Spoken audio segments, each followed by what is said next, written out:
Hello நண்பர்களே. இன்று நமக்கு ஒரு குட்டி பாடம். முதல்ல கேட்பது ரொம்ப முக்கியம். ஏன் தெரியுமா? சொல்றேன். ஓஹோ, இங்கு ஒரு புன்னகை மேகம். இது எப்பவும் பேச போகுதா? ஆனா முதல்ல நம்ம கேட்கணும். மேகம் சொல்றது, நண்பர்களே, ஒரு விஷயம் புரிஞ்சுக்கணும்னா முதல்ல கவனமா கேளுங்க. இரண்டு நண்பர்கள் சின்ன விஷயத்துக்கு சண்டை. ஒருத்தர் பேசுறாங்க, இன்னொருத்தர் கேட்காம பேசிக்கிட்டே இருக்கு.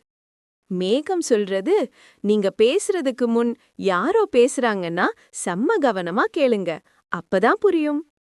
இப்போ இரண்டு பேரும் அமைதியா கவனமா கேக்குறாங்க. வாவ், அவங்க பிரச்சனை ஒரு நிமிஷத்திலே தீர்ந்துடுச்சு. மேகம் சொல்றது, கேட்கிற குழந்தைகள் தான் சூப்பர் புத்திசாலிகள்.